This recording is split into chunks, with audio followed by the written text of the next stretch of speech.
कि चंदन है इस देश की माटी, तपोभूमि हर ग्राम है, हर बाला देवी की प्रतिमा, बच्चा बच्चा राम है। और जिसके सैनिक समर भूमि पर गाया करते गीता हैं, उसी माटी के हल्के नीचे खेली करती सीता है। ये भारत माता की भूमि सभ्यता और संस्कृति की भूमि,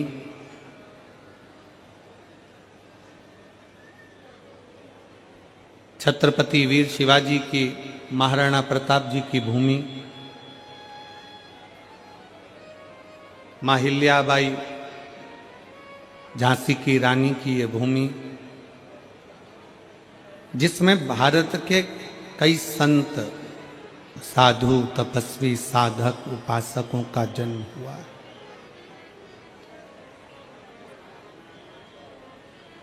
और उस भूमि पर आज 25 दिसंबर को भारत माता की पूजन का दिवस, तुलसी पूजन दिवस मनाकर संपूर्ण क्षेत्र और देशवासी गौरवान्वित होते हैं। बोल भारत माता की। शिव तत्व है।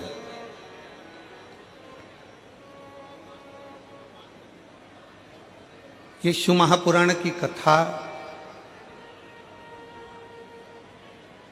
कल कथा में कहा था कि विश्वास का प्रसंग है, विश्वास की कथा।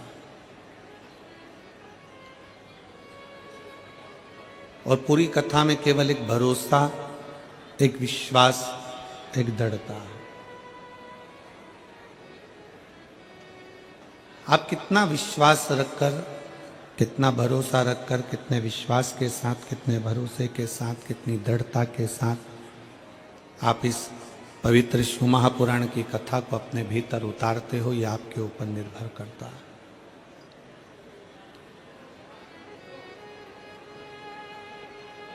और कल कथा में कहा था, संसार वालों पर भरोसा करोगे तो हो सकता है टूट जाए। संसार वालों पर भरोसा करोगे तो हो सकता है कि टूट जाए, पर अगर मेरे बाबा देवाधिदेव महादेव पर भरोसा किया है तो वो जिंदगी में कभी टूटता नहीं है, वो भरोसा और बढ़ता चले ही जाता है, वो टूटता नहीं है।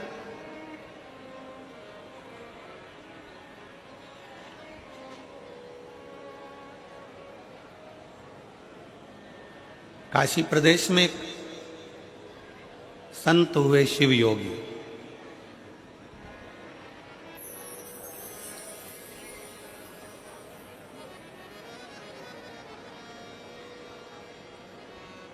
जो भगवान शंकर का भस्म से श्रृंगार करते थे और भस्म का श्रृंगार कर कर उस भस्म को अपने तन पर धारण करते थे।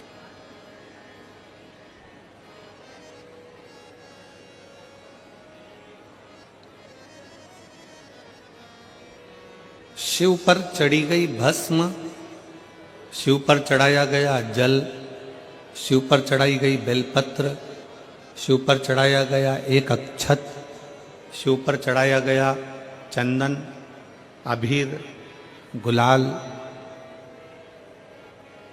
शिव पर चढ़ाया गया पंचामृत, शिव पर चढ़ाया गया गाय का दूध। ये सभी जो भी सामग्री हम भगवान शंकर को समर्पित करते हैं, केवल शिव को समर्पित नहीं करी गई है, समर्पित करने के बहाने हमारे जैसे जीवों का जो संपूर्ण संसार सागर में ना जाने कितना झूठ, कितना कपट, कितना छल, कितनी बेईमानी, कितना पाप, कितना असत्य कहीं ना कहीं मनुष्य की देह से हो जाता है, उस देह से मुक्ति का एक बिंदु है।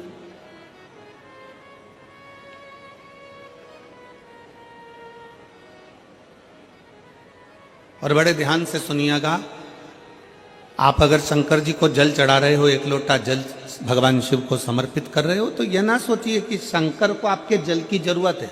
उसके ऊपर तो वैसी गंगा है, 24 घंटे बह रही है, उसको तुम्हारे जल की जरूरत नहीं है।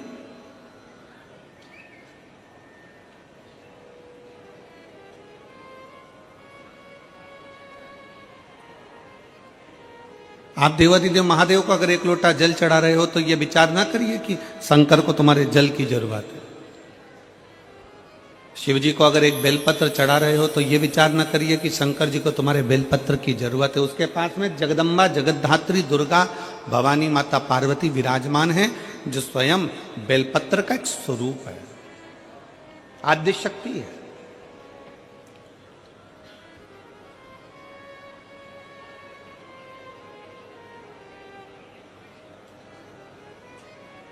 भगवान शंकर को अगर दिया लगा रहे हो तो दीपक जला रहे हो, दिया लगा रहे हो तो ये ना सोचिए कि हम भगवान शंकर को दीप लगा रहे हैं। उसको तुम्हारे दीप की जरूरत नहीं है, उसके मस्तक पर चंदा विराजमान है।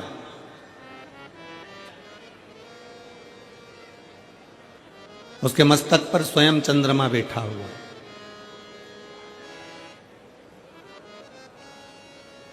भगवान शंकर को तुमसे कुछ भी नहीं चाहिए, कुछ भी नहीं।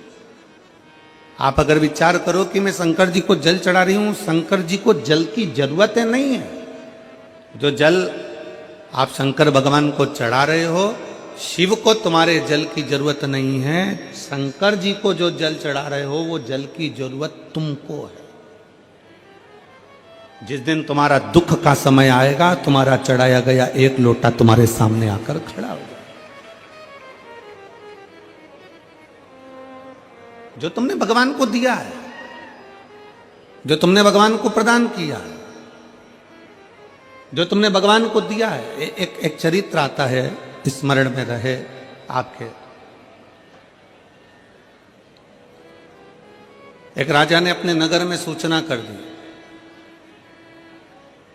कि मुझे नहीं मालूम कि मरने के बाद क्या होता है। एक राजा ने सूचना कर दी कि मुझे नहीं मालूम कि कब्र के अंदर होता क्या है। जब किसी व्यक्ति को दफना देते हैं, किसी व्यक्ति को भूमि की समाधि दे देते हैं, तो उसके साथ होता क्या है मुझको नहीं मालूम।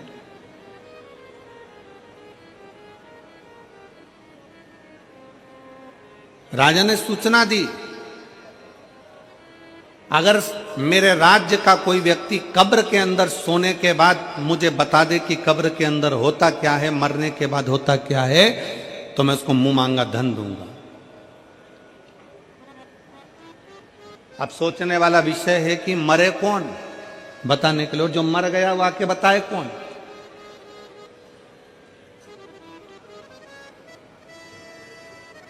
कोई हमसे पूछे कि गुरुजी तुमने कहीं स्वर्ग देखा है, तुमने कहीं नरक देखा है, तो शिव महापुराण की कथा कहती है कि जो चले जाता है वो आकर बताता नहीं है कि वो स्वर्ग में है कि नरक में है।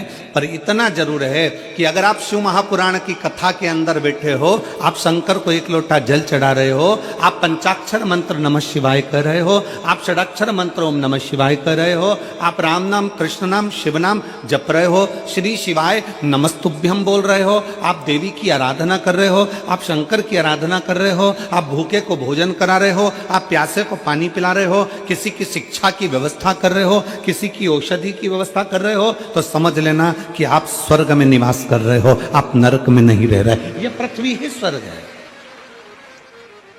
ये भूमंडल ही स्वर्ग है।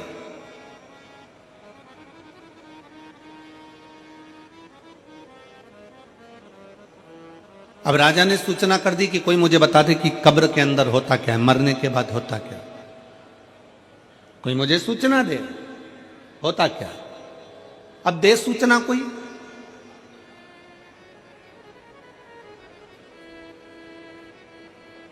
एक सिर फिरा था,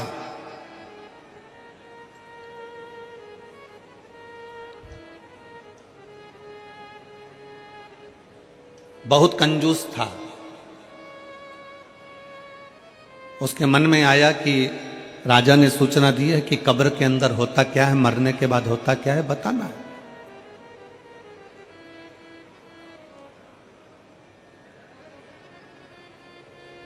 और मुंह मांगा इनाम दिया जाएगा, मुंह मांगा धन दिया जाएगा। ठीक है। उस व्यक्ति ने, कंजूस ने विचार करा कि मैं अगर अंदर कब्र में चले जाऊंगा, सो जाऊंगा, 20-25 मिनट की बात है, राजा ने तो 15 मिनट दिए हैं, मैं 20 मिनट अगर कब्र के अंदर मिट्टी में दब के सो भी जाऊंगा तो आकर बता दूंगा कि क्या होता है। ठीक है। उस व्यक्ति ने राजा के पास जाकर कह दिया कि मैं कब्र के अंदर जाने को तैयार हूं, मैं मरने को तैयार हूं, मैं बताने को तैयार। राजा ने कहा ठीक है, तैयारी करो। कब्र खोदी गई। उस व्यक्ति को लेकर आ रहे थे, पीछे उसके एक भिखारी पड़ गया। भैया थोड़ा सा दान दे दो ना, भैया तुम मरने जा रहे हो, तुम कब्र में सोने जा रहे हो, ए भैया थोड़ा सा दान दे दो ना। भिखारी कहे भैया भिक्षा दे दो ना, भैया मेरे कटोरे में कुछ डाल दो ना, भैया कुछ दे दो ना। अब वो भिखारी तो सोच रहा था कि मैं वापिस आऊंगा और सोने ही सोने की रकम मिलेगी, बस। अब ये भिखारी और वो कंजूस अलग, इसको क्या दूं? सामने पड़ा था कचरा, पत्तियों के थोड़े थोड़े जो सूखी पत्तियां पड़ी थी वो पत्तियां उसने उठाई और उसके कटोरे में डाल दी भिखारी के। ले ये ले, तेरे कटोरे में मैंने दे दिया दान, बस यहां से जा, चल जा यहां से। और कटोरे में वो सूखी पत्तियां, पेड़ की सूखी पत्तियां, कचरा उठाकर डाला। भिखारी कचरा लेकर चले गया। इस व्यक्ति के लिए कब्र खोदी गई, उसको अंदर सुलाया गया, उस पे मिट्टियां डाली गई, मिट्टियां डालकर पूरा की पूरा पैक करा गया। अब जितनी जितनी मिट्टी डलती जा रही थी उतना उतना उसका मन घबराते जा रहा था कि अब तो मरना निश्चित है, अब जीवित रहूंगा ही नहीं तो बताऊंगा कैसे, धन किससे लूंगा, पैसा किससे लूंगा, मेरे तो प्राण ही चले जाए।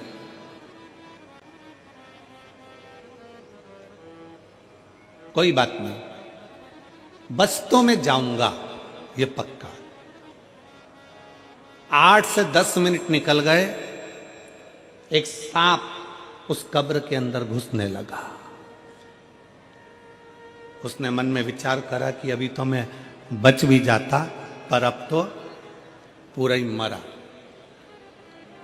सांप कब्र के अंदर आ रहा था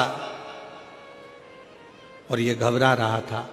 इतने में इसने क्या देखा कि उस सांप को पेड़ के सूखे पत्तों ने रोक दिया।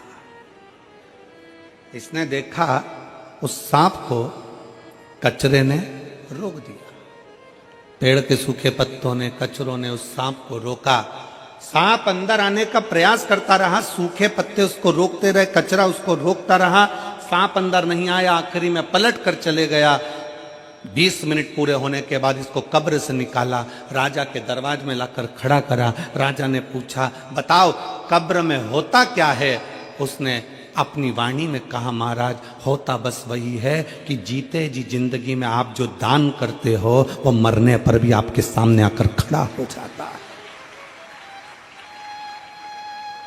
जीते जी आपने जो भजन किया, जीते जी आपने जो कीर्तन किया, जीते जी आपने जो मंत्र जाप करा, जीते जी आपने जो नाम जाप करा, जीते जी आप शंकर की कथा सुन रहे हो, जीते जी आप एक लोटा जल चढ़ा रहे हो, फिर निवेदन है, शंकर को तुम्हारे एक लोटा जल की जरूरत नहीं है, शंकर को तुम्हारी बेलपत्र की जरूरत नहीं है, शंकर को तुम्हारे दीपक की जरूरत नहीं है। शंकर कहते हैं कि ये सब कुछ तुमने जल चढ़ाया तुम्हारे लिए, तुमने बेलपत्र चढ़ाई तुम्हारे लिए, तुमने दीप लगाया तुम्हारे लिए, ये सब कुछ तुम्हारा। तेरा तुझको अर्पण क्या लागे मेरा, प्रभु क्या लागे मेरा। ये मेरा कुछ भी नहीं है, जो कुछ भी है सब तुम्हारा है।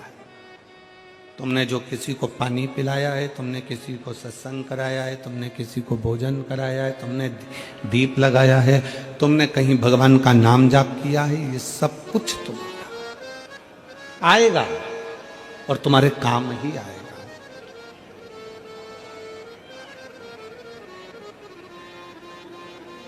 एक लोटा जल सारी समस्या का हल।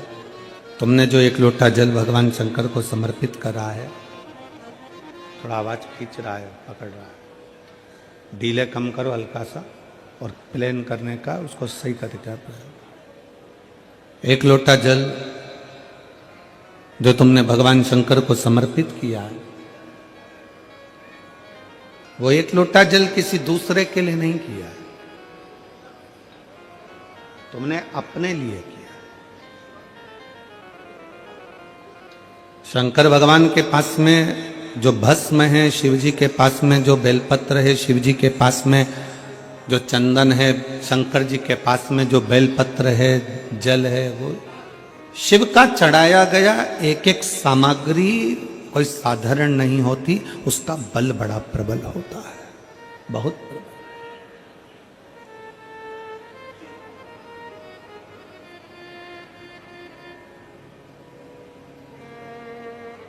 कल हमने कथा में कहा था, आप लोगों ने श्रवण किया था कि शिव जी पर जब हम जल समर्पित कर कर उसका पान करते हैं, उस जल को पीते हैं, तो वो जल जल नहीं रहता, वो अमृत बन जाता है, औषधि बन जाता है, हमारे शरीर के लिए वो सुख प्रदान करने वाला बन जाता है, श्रेष्ठता देने वाला बन जाता है। वो जल साधारण नहीं रह पाता। एक बड़ी सुंदर सी कथा आती है कि भगवान का चढ़ा हुआ सामग्री भगवान शंकर पर या माता पार्वती पर स्पर्श करी हुई सामग्री भी करोड़ों का सुख दे जाती है।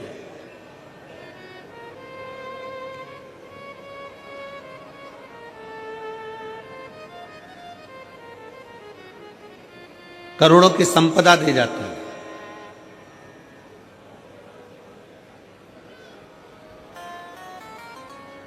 शिव योगी काशी प्रदेश में रहते हैं। काशी प्रदेश में रहते हुए शिव योगी का नियम था कि शंकर पर जो समर्पित करते हैं वो अपने तन पर धारण करते हैं। शिव को अगर भस्म चढ़ाइए तो वो भस्म अपने तन पर धारण कर लेंगे। शंकर को अगर जल चढ़ाया गया है तो उस जल का आचमन कर लेंगे। शंकर भगवान को अगर बेलपत्र चढ़ाई गई है तो वो बेलपत्र भी अपने मस्तक पर रखकर उसका स्मरण करेंगे। शिव को अगर पुष्प चढ़ाया गया है तो वो पुष्प अपने कानों में लगा लेंगे।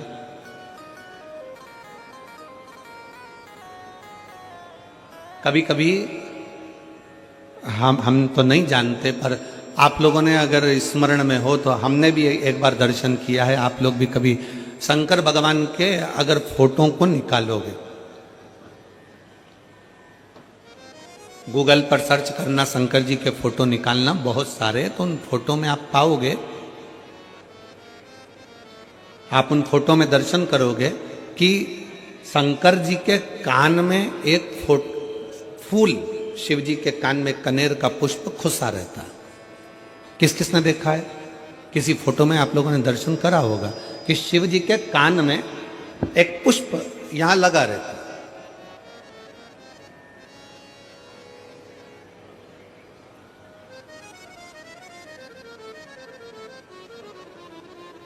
भगवान अगर श्रीनाथ जी का दर्शन करोगे, नाथ द्वारा में श्री जी बाबा का दर्शन करोगे, आपके नजदीक में रायपुर के पास में ही चंपारण है, चंपेश्वर महादेव वहां पर विराजमान है, और चंपारण में श्रीमद् वल्लभाचार्य जी की बैठक जी है।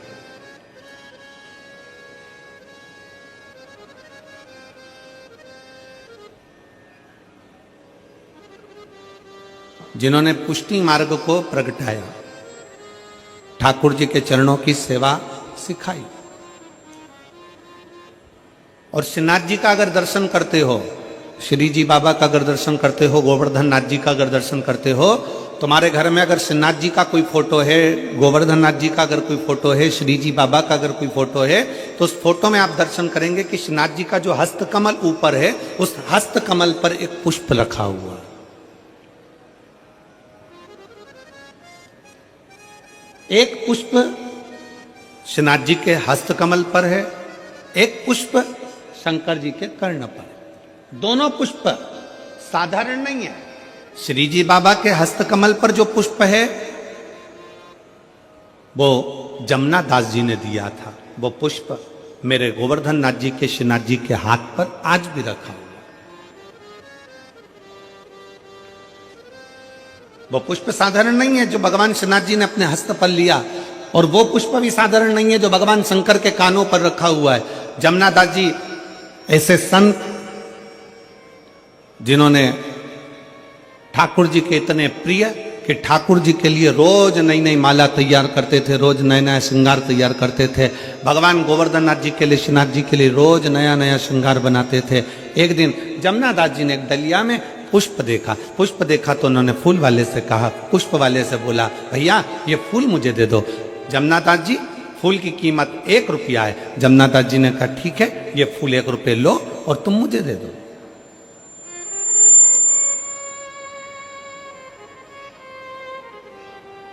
एक रुपया लीजिए और पुष्प मुझे दे दिए। वहीं से नगर का राजा निकल कर जा रहा था, जिसका नाम था यवनराज। और यवनराज ने देखा कि डलिया में बड़ा सुंदर फूल है। जमुना दास जी ठाकुर जी की हवेली जी जा रहे हैं, भगवान का दर्शन करने जा रहे हैं, तो फूल लेकर जाना चाहते हैं। और यवनराज एक वेश्या के यहाँ जा रहा था, तो उसने देखा कि फूल बड़ा सुंदर है, वेश्या के सिर पर लगाऊंगा, जूड़े में सजाऊंगा, वेश्या बड़ी सुंदर लगेगी, खुश हो जाएगी। उसने रथ रोका, बग्गी रोकी और रोककर कहा, ए फूल वाले, फूल कितने का है? फूल वाले ने कहा, फूल 2 रुपए का है। होता है पैदल मूली लेने के लिए जाओगे, पैदल टमाटर लेने के लिए जाओगे, पैदल आलू लेने के लिए जाओगे, पैदल हरी मिर्ची लेने के लिए जाओगे, पैदल गोभी लेने के लिए जाओगे तो 5-10 रुपए किलो मिल जाएगी। 2 व्हीलर से जाओगे तो उसकी कीमत थोड़ी सी बढ़ जाएगी, 4 व्हीलर से जाओगे तो उसकी कीमत दुगनी हो जाएगी। कीमत गाड़ी की है। पैदल गए 10 रुपए किलो मिल गई गोभी, 2 व्हीलर से गए 15 रुपए किलो मिल गई गोभी, 4 व्हीलर से गए 20 रुपए किलो मिल गई गोभी। जमुना दास जी 1 रुपए का फूल ले रहे थे, यवनराज ने आकर पूछा, कितने का फूल है? फूल की कीमत बढ़ गई, 2 रुपए का। जमुना दास जी हाथ जोड़कर बोले यवनराज से, महाराज आप तो नगर के राजा हो, आप दूसरा फूल ले सकते हो। मैंने तो ये फूल ठाकुर जी के लिए ले लिया, अपने मन से मैंने ठाकुर जी को चढ़ा दिया, अपने मन से मैंने श्री जी बाबा को समर्पित कर दिया, अपने मन से मैंने भगवान को दे दिया, ये फूल मुझे ले लेने दो। यवनराज ने कहा, जमुना दास फूल मैं लूंगा और वेश्या के जूड़े में जाएगा। जमुना दास जी ने कहा, ये फूल तो मैंने अपने मन से मेरे गोवर्धन नाथ जी को, मेरे कृष्ण को, मेरे श्री जी बाबा को मैंने समर्पित कर दिया, अब तो फूल मैं ही लूंगा। यमनराज ने कहा, जमुना दास समझ जा, तुम मुझसे कह रहा है कि फूल मैं लूंगा, फूल की कीमत मैं 2 रुपए देता हूं। फूल वाले ने कहा, ले लो आप। जमुना दास जी ने कहा, पहले तो फूल मैंने 1 रुपए में लिया था, माली कहता अब 2 रुपए का है। जमुना दास जी ने कहा, फूल की कीमत 4 रुपए देता हूं, फूल मेरा है। यमनराज ने कहा, फूल की कीमत 8 रुपए देता हूं। जमुना दास जी ने कहा, फूल की कीमत 10 रुपए देता हूं। यमनराज ने कहा, फूल की कीमत 20 रुपए देता हूं, मैं नगर का राजा हूं, फूल मैं लेकर जाऊंगा। जमुना दास जी कहते हैं, फूल की कीमत में 40 रुपए देता हूं। यमनराज ने कहा, फूल की कीमत 50 रुपए देता हूं। यमनराज ने कहा, फूल की कीमत 100 रुपए देता हूं। यमनराज ने कहा, फूल की कीमत 1000 रुपए। जमुना दास जी कहते हैं, फूल की कीमत 10,000 रुपए। जमुना दास कहते हैं, फूल की कीमत 10,000 रुपए। यमनराज कहते हैं, फूल की कीमत 20,000 रुपए। जमुना दास जी कहते हैं, फूल की कीमत 50,000 रुपए। यमनराज 1 लाख रुपए फूल की कीमत बोलने वाले थे, पर यमनराज को लगा 1 लाख में तो 10 वेश्या घर पे ले आऊंगा, फूल को छोड़ो। जमुना दास ने अपना मकान बेचा, अपनी जमीन बेची, 50,000 का फूल खरीद कर ठाकुर जी के चरणों में, जैसे ही कृष्ण भगवान के चरणों में पहुंचे, जैसे ही ठाकुर जी के चरणों में पहुंचे और जमुना दास ने अपना फूल भगवान के चरणों में रखा, वैसे ही मेरे कृष्ण ने, मेरे गोवर्धन नाथ ने, श्री जी बाबा ने उस पुष्प को उठाकर अपने हस्त कमल पर रख लिया। आज भी जमुना दास जी का फूल श्री जी बाबा के हस्त कमल पर आज भी रहता है। आज भी आपके घर में अगर फोटो हो तो उसका दर्शन करिए, फोटो ना हो तो मोबाइल पर सर्च कर कर दर्शन करो कि श्रीनाथ जी की मूर्ति पर, श्रीनाथ जी की फोटो में, श्रीनाथ जी के स्वरूप में आज भी श्रीनाथ जी के हस्त कमल पर एक पुष्प रखा रहता है, वो जमुना दास जी का है। जमुना दास जी ने कहा, ठाकुर क्या मेरा ये पुष्प आपको पसंद नहीं आया। जमुनादास जी के शब्द सुनकर ठाकुर जी कहते हैं, जमुनादास तेरा पुष्प तो इतना पसंद आया कि मैं इसको जिंदगी भर अपने हाथ पर रखूंगा, जिंदगी भर अपने हस्त पर रखूंगा।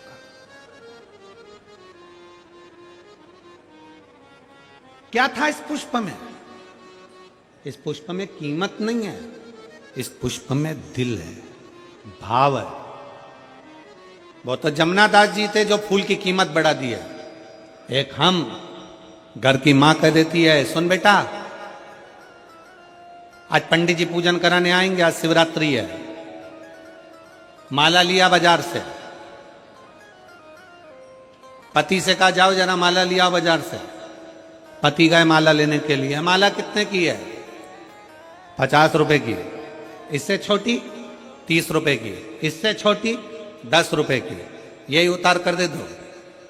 भगवान के लिए लेकर आए 10 रुपए की। थोड़े दिन बाद पत्नी का करवा चौथ का व्रत आ गया। पत्नी ने कहा सुनो मेरे लिए वो सिर में बांधने का वो गजरा और जूड़ा लेकर आना। पति गया मार्केट में फूल वाले के यहाँ, ये कितने का है? 40 रुपए का। इससे अच्छा बता 50 का, इससे अच्छा बता 150 का, इससे अच्छा बता 200 का। पत्नी के लिए लेकर आया तो अच्छे से अच्छा लाया, बच्चों के लिए लाया तो अच्छे से अच्छा लाया, और परमात्मा के लिए लाया तो सस्ते से सस्ता लाया। भगवान भी समझ जाते हैं तेरी दृष्टि में मैं हल्का हो गया, मेरी दृष्टि में तू हल्का हो गया, मेरी दृष्टि में तू हल्का। भगवान कभी नहीं कहते कि मुझे बहुत सारा धन दो, भगवान कभी नहीं कहते कि मुझे बहुत सारी संपदा दो, भगवान कभी नहीं कहते कि मुझे ढेर सारी पूंजी दो। भगवान तो कहते हैं कि तू दिल से मुझे जो समर्पित कर रहा है वो मेरे लिए नहीं, तू तेरे लिए कर रहा है, तेरे लिए।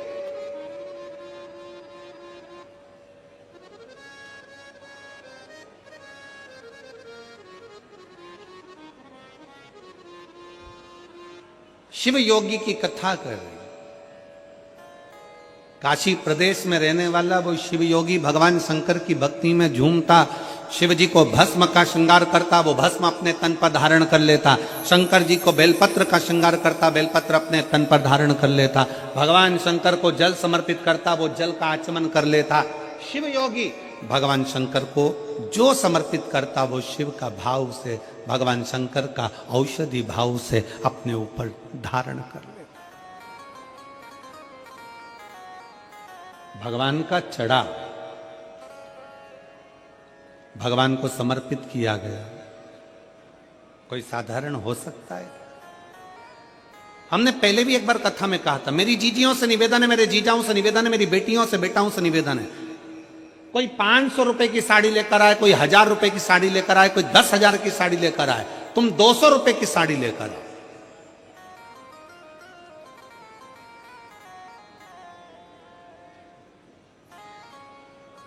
और किसी को मत बोलना कि ये साड़ी 200 रुपए की है।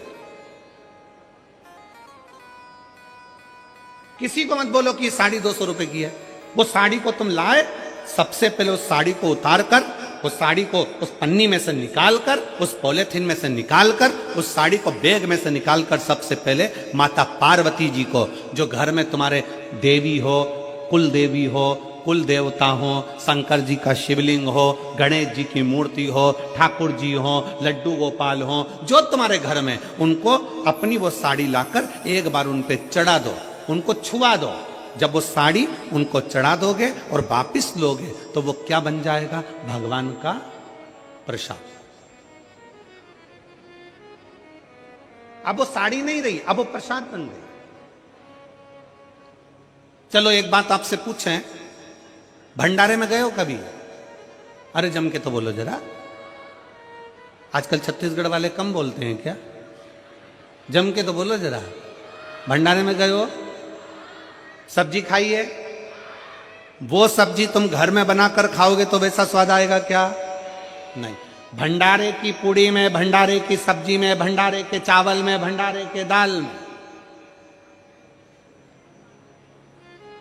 और हम तो जजमान जी से भी कहेंगे, कमल देवांगन जी से, देवांगन जी यहां भी कथा में भंडारा चला रहे हो तो एक निवेदन है, कभी आप भी 7 दिन में एक दिन उसका प्रसाद पाकर देखना, वो शंकर का अमृतमय प्रसाद होता है, वो भंडारा प्रसाद, उसका भाव बड़ा शुद्ध होता है। कभी मौका मिले तो एक आध बार गुरु नानक देव जी के गुरुद्वारे में लंगर में जाकर देखना। कभी मौका लग जाए एक बार गुरु नानक देव जी का कहीं गुरुद्वारा हो और उस गुरुद्वारा का लंगर का प्रसाद चख कर देखना, उस प्रसाद की महत्वता को जानोगे कि लंगर जो हम चखते हैं उसका क्या है। कभी मौका लग जाए किसी सदगुरु के दरवाजे पर जाकर उस प्रसाद को पाकर देखिए। कभी मौका लग जाए तो कुबेरेश्वर धाम पर आकर जो खिचड़ी बाबा की मिलती है उस खिचड़ी का प्रसाद पाकर देखिए। कभी मौका लग जाए तो किसी संत साधु गुरुजन तपस्वी जन साधक उपासक के यहाँ जाकर उस तप बल से पकी हुई इस प्रसाद को पाई, उसका स्वाद देखिए। साड़ी वही है, 200 रुपए की साड़ी है, किसी को मत बताओ कि 200 की है, बस उसको ले जाके भगवान को चढ़ा दो, प्रसाद बन जाए। अब वो प्रसाद बन गई तो वो कीमत वाली हो गई, वो प्रसाद बन गई तो उसमें स्वाद आ गया, वो प्रसाद बन गई तो भगवान का स्वाद हो गया, स्वाद।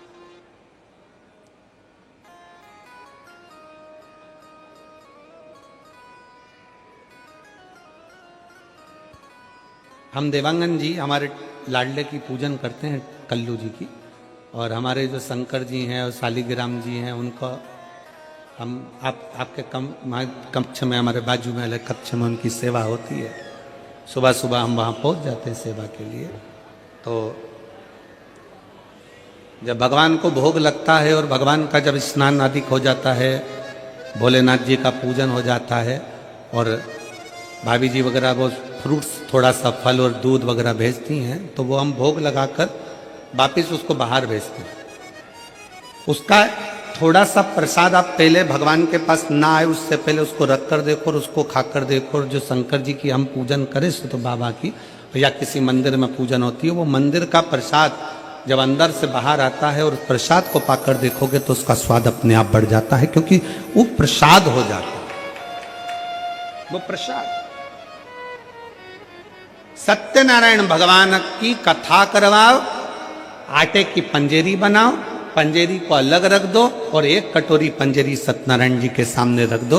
जो अलग रखी है उसमें स्वाद नहीं आएगा, जो सत्यनारायण जी के सामने रखी है उसका स्वाद बढ़ जाएगा, क्योंकि वो प्रसाद है, प्रसाद। 200 रुपए की एक प्रैक्टिकल जरूर करो। किसी और वाला महाराज झूठ तो नहीं बोल रहा, प्रैक्टिकल करते रहना चाहिए, प्रैक्टिकल बिल्कुल करो,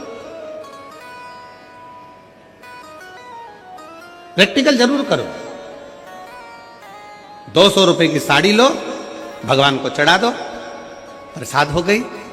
फिर उसको पहनो, पहनकर बाहर शादी में, पार्टी में, तुम्हें जहां जाना हो वहां जाओ।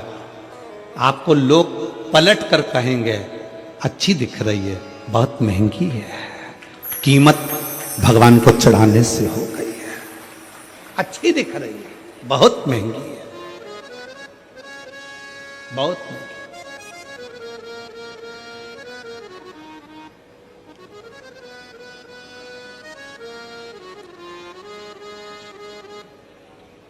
और तेरा ही दिया मैंने खाया पिया है, तेरा शुक्रिया है, तेरा शुक्रिया है। मुझे भोले बाबा ने बहुत दे दिया है, तेरा शुक्रिया है, तेरा शुक्रिया, तेरा शुक्रिया, तेरा शुक्रिया। ये जायदाद दी है, औलाद दी है, ये जायदाद दी है, औलाद दी है। मुसीबत में हर वक्त इमदाद दी है, मुसीबत में हर वक्त इमदाद दी है, तेरा ही दिया मैंने खाया पिया है, तेरा शुक्रिया है, तेरा शुक्रिया है। मुझे भोले बाबा ने बहुत दे दिया है, तेरा शुक्रिया है, तेरा शुक्रिया। एक साधारण से साधारण वस्तु की भी कीमत है अगर शंकर को समर्पित हो गई। साधारण सी वस्तु,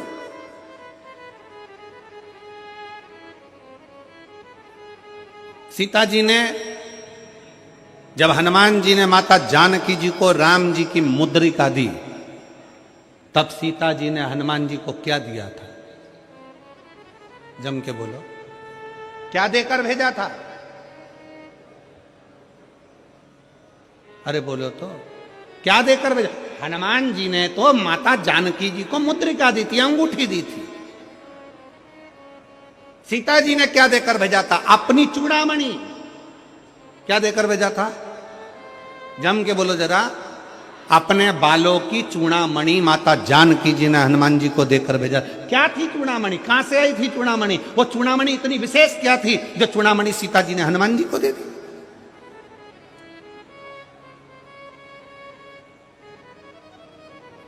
और पूरे आभूषण माता जानकी जी का जब रावण हरण कर लेकर जा रहा था तो सीता जी आभूषण फेंकती फेंकती जा रही थी। रामचरितमानस में लिखा है, जानकी जी आभूषण फेंकती फेंकती जा रही हैं।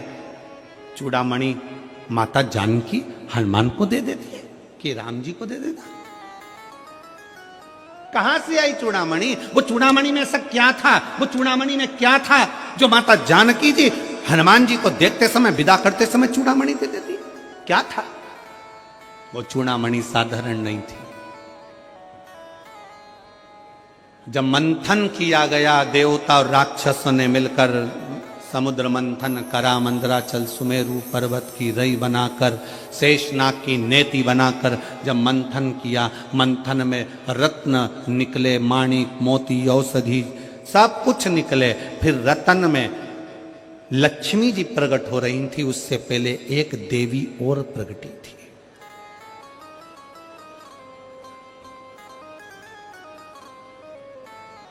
उस मंथन में एक देवी और प्रकटी थी। लक्ष्मी जी के प्रकट होने से पहले एक देवी और प्रकटी थी जिसका नाम था रत्नाकर नंदनी। सब बोलो उसका नाम। क्या नाम है उसका? रत्नाकर नंदनी। जम के बोलो जरा। लक्ष्मी जी के प्रकट होने से पहले मंथन में एक देवी और प्रकटी थी जिसका नाम था रत्नाकर नंदनी। रत्नाकर नंदनी जैसे ही प्रकट हुई, उसने भगवान विष्णु का दर्शन किया तो उसके मन में आ गया कि मैं इनको पति बनाऊंगी। तुरंत उसके मन में भाव जागृत हो गया, मैं नारायण को अपना पति बनाऊंगी, मैं नारायण को अपना पति बनाऊंगी। और पति बनाने के लिए माला तैयार करने के लिए, फूल ढूंढने के लिए चली गई। पुष्प ढूंढने के लिए।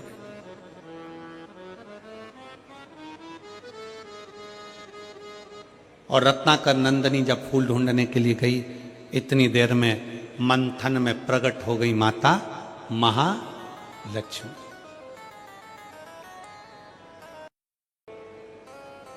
अब मां महालक्ष्मी जब प्रकट हुई तो उनके हाथ में पुष्प की माला थी। भगवान नारायण को जैसे ही लक्ष्मी जी ने देखा, आगे बढ़कर माता लक्ष्मी ने वो नारायण के गले में माला पहना दी। और जैसे ही माला पहनाई, भगवान विष्णु को लक्ष्मी जी ने वर लिया। वर लिया, पूरे देवताओं के पास सूचना पहुंच गई कि माता लक्ष्मी जी ने भगवान विष्णु को वर लिया है, उनका विवाह होना है। समुद्र देवता कन्या दान करेंगे, लक्ष्मी जी का मंगल विवाह होगा। विवाह की तैयारी होने लगी, देवताओं का आगमन हो गया। भगवान शंकर पार्वती भी वहां आ गए जहां पर लक्ष्मी और नारायण का विवाह हो रहा है।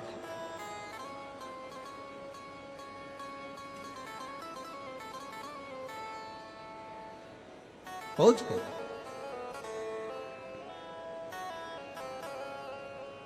विवाह का कन्यादान हुआ, लक्ष्मी जी का विवाह नारायण के साथ हुआ। इतनी देर में रत्नाकर नंदनी आ गई, माला बनाकर, माला लेकर, पुष्प लेकर। स्वामी भगवान विष्णु को देखा तो भगवान विष्णु के पास में तो लक्ष्मी खड़ी थी, दोनों की वरमाला हो चुकी थी, भावर हो चुकी थी, दोनों का विवाह हो चुका था। रत्नाकर नंदनी की आंख में से जल बहने लगा, नैनों से जल बह रहा था। भगवान नारायण ने बुलाया, हे रत्नाकर नंदनी इधर आओ। रत्नाकर नंदनी आई, प्रभु मैं आपको वरना चाहती थी, मैं आपको अपना बनाना चाहती थी। भगवान कहते हैं, रत्नाकर नंदनी मेरा विवाह लक्ष्मी जी से हो गया है, तुम मुझे वरना चाहती थी, मैं जान गया था तेरे मन की दशा को, पर तो चिंता मत कर, कलिकाल में जब मेरा कल्कि अवतार होगा तब मैं तुझे अपनी अर्धांगिनी बनाऊंगा। मैं तुझे अर्धांगिनी बनाऊंगा, तब तक तू त्रिकूट में, त्रिकूट पर्वत पर मां वैष्णो देवी के नाम से विख्यात होकर विराजमान होगी। तेरे में 3 देवियों की शक्तियां तेरे साथ होगी, वहां बैठेगी। राम अवतार में मैं स्वयं तुझे दर्शन देने के लिए आऊंगा। जब जब मृत्यु लोक पर आऊंगा तब तक तुझे मैं दर्शन दूंगा। रत्नाकर नंदनी तुम जा सकते। रत्नाकर नंदनी ने भगवान नारायण से कहा कि तुम्हारा विवाह हुआ है, शादी में अगर कोई आता है तो उसको विदाई दी जाती है।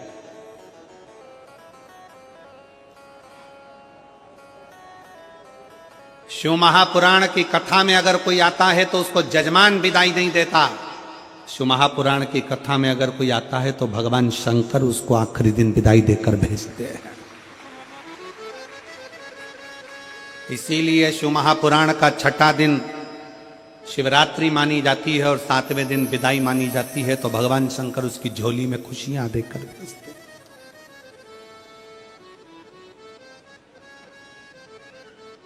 श्रेष्ठता।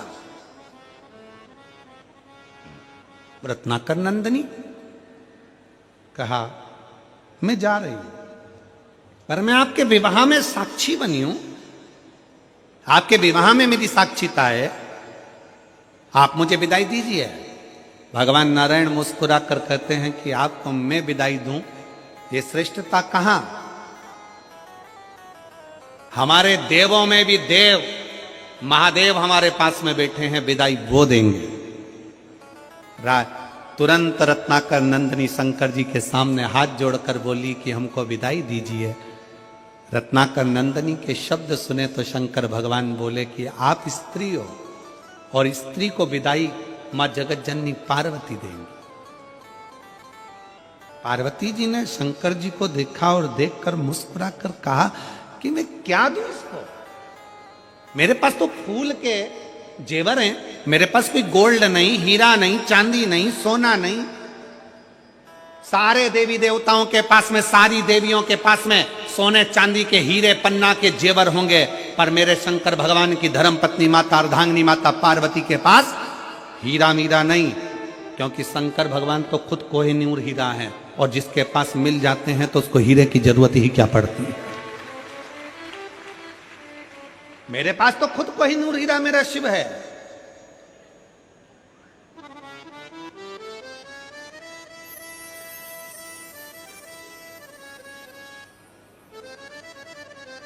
इसीलिए वो कहते हैं ना, जो नाम शिव का लेवे भोले जी दर्शन देवे, भोलेनाथ ब्यूटीफुल। जो नाम शिव का लेवे भोले जी दर्शन देवे, भोलेनाथ ब्यूटीफुल।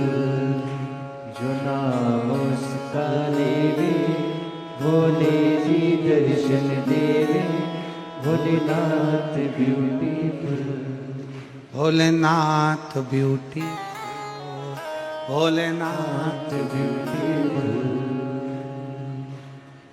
भगवान शंकर तो खुद ही हीरा है, रतन है, माणिक है, सोना है।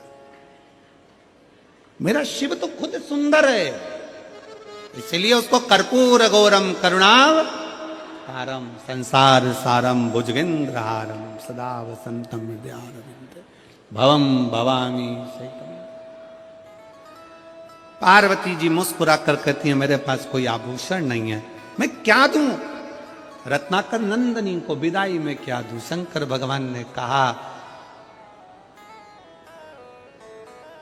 तुमने विश्वकर्मा जी से एक चूड़ामणि बनवाई है, वो चूड़ामणि तुम इस रत्नाकर नंदनी को दे दो। अभी कथा में कहा कि भगवान शंकर पर पार्वती जी पर चढ़ी हुई सामग्री कोई साधारण नहीं होती है, साधारण नहीं है। मेरी ये जीजियां बैठी हैं ना, मेरे जीजाओं, आप लोग कभी दर्शन करना, ये मेरी जीजियां जब देवी जी के मंदिर में जाती हैं ना, और देवी जी के मंदिर में या सुहागिलों में जब जाती हैं, सौभाग्यवती माताओं का कोई कार्यक्रम होता है उसमें जाती है, तो वहां से सिंदूरा लेके अपनी मांग में भर लेती है। बोलो रही जीजियां सही है कि गलत है? वहां से घर में अगर कोई सुहागिल हो रही है, घर में कोई गोरानी हो गई है, घर में कोई देवी की पूजन हो रही है, उन्होंने कंकु लिया और अपनी मांग में भरा। क्यों? किस लिए? किस कारण? सौभाग्यता के। पार्वती, जो चूड़ामणि तुमने विश्वकर्मा जी से बनवाई थी अपने केशों में लगाने के लिए,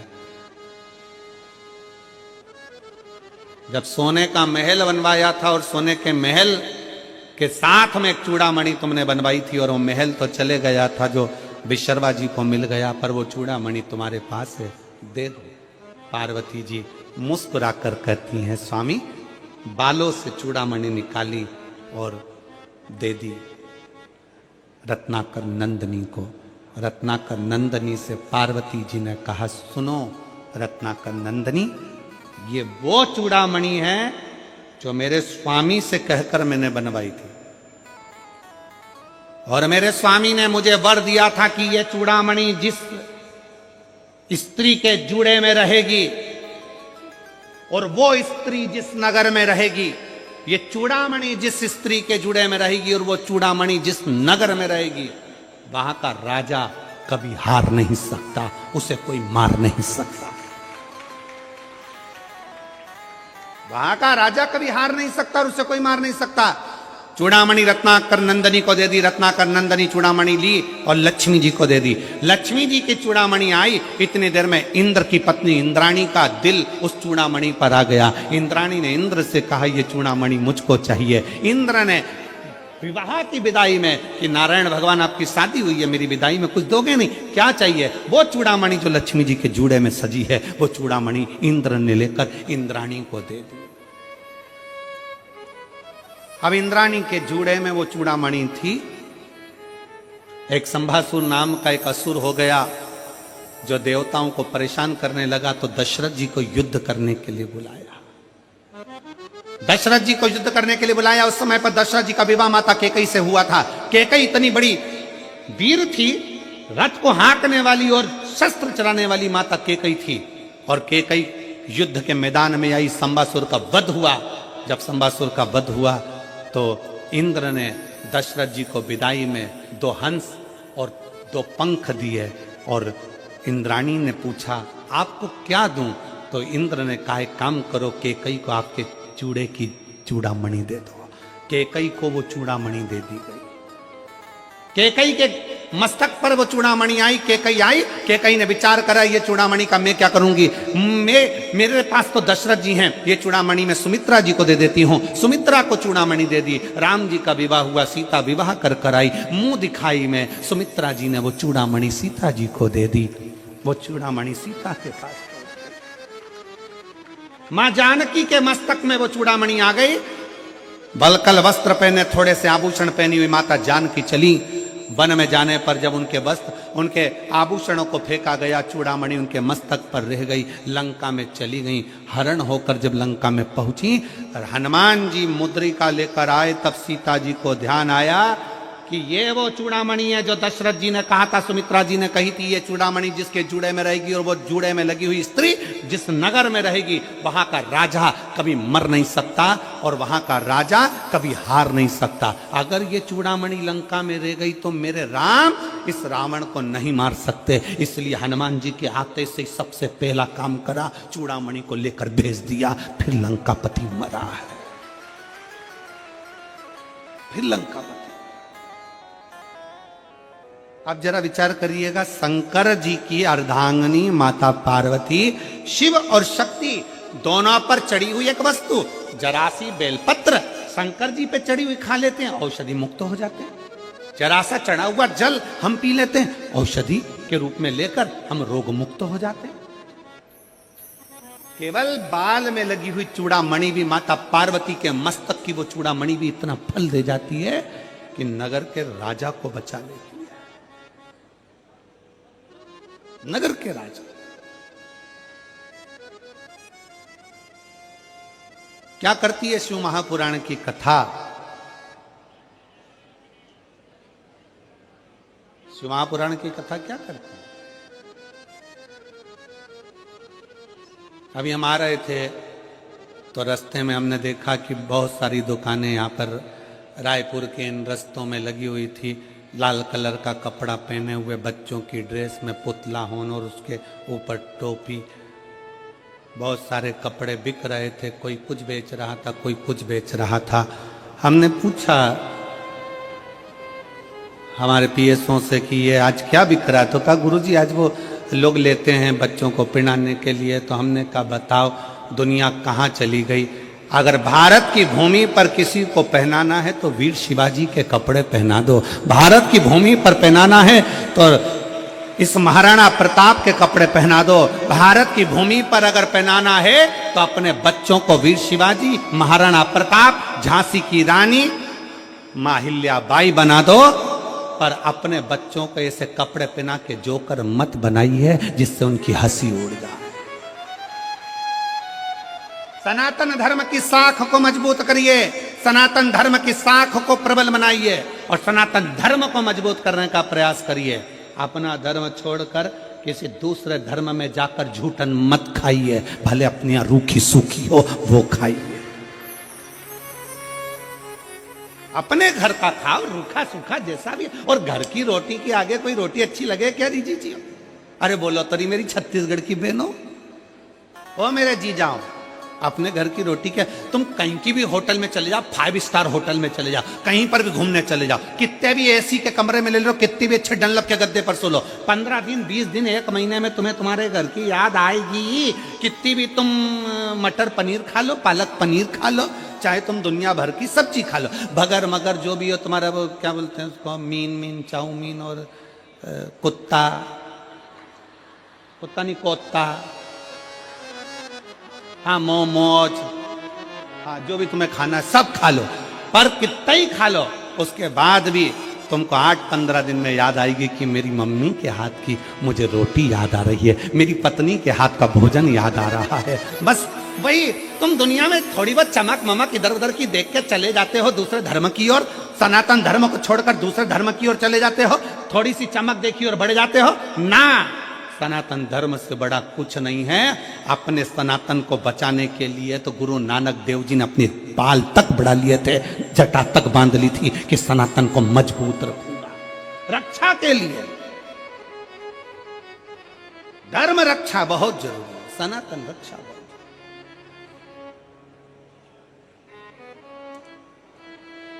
कहां भटक रहे हो, कहां?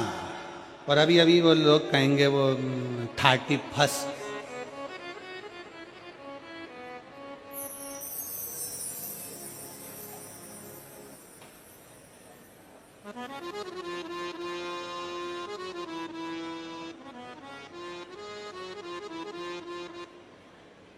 वो कहेंगे लोग वाघ हैप्पी न्यू ईयर। कुछ नहीं हुआ, केवल कैलेंडर बदला। तुम तो जैसे थे वैसे की वैसे ही रह गए। क्या मतलब? जब बसंत बदले, मेरे भारत की भूमि की हरियाली बदले, जब आपके चेहरे की रौनक बदले और आपका दिल प्रफुल्लित हो, वो चैत्र का महीना, तब मालूम पड़ता है कि नया वर्ष आया है। तब मालूम पड़ता है।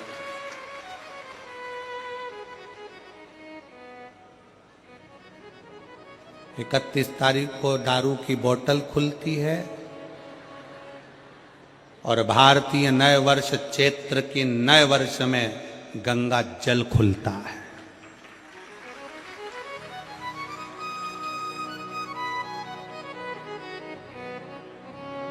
अंग्रेजी नए वर्ष 31 को लोग पी पी के गटर में मिलते हैं और चैत्रीय नव वर्ष में, सनातनी नव वर्ष में लोग मंदिर और शिवालय में मिलते हैं। और मेरा भारतवासियों से निवेदन है, मेरे देशवासियों से निवेदन है, मेरे सनातनियों से निवेदन है, आप 31 मना रहे हो, मनाओ, हमारी तरफ से छूट है। पर याद रखना, उस 31 के दिन भी मैं खाने में मदिरा की दुकान पर नहीं, कुबेरेश्वर धाम और महाकाल की भूमि पर जाइए। हमारे रायपुर के कोई शंकर के मंदिर है, राम मंदिर है, चंपारण का चंपेश्वर महादेव है, और छत्तीसगढ़ के जो प्राचीन शिवालय है वहां जाइए। महाराष्ट्र के कोई प्राचीन शिवालय है वहां जाइए। वहां जाकर अपने को अगर मनाना ही है तो भगवान शंकर की शरण में मनाओ, क्योंकि आप कितने किस्मत वाले हो रहे छत्तीसगढ़ वालों की, ये दिसंबर एंड की 24 से 30 तारीख तक की कथा तुमको मिली। मतलब दिसंबर का एंड भी तुम शंकर की शरण में, और 2025 की शुरुआत 4 जनवरी से 10 जनवरी तक छुरिया हाले कोसा में कथा मिल गई। मतलब तुम्हारा 24 और 25 सब बढ़िया बाबा के चरणों, शिव भक्ति में जाओ, उसके चरणों में मनाओ।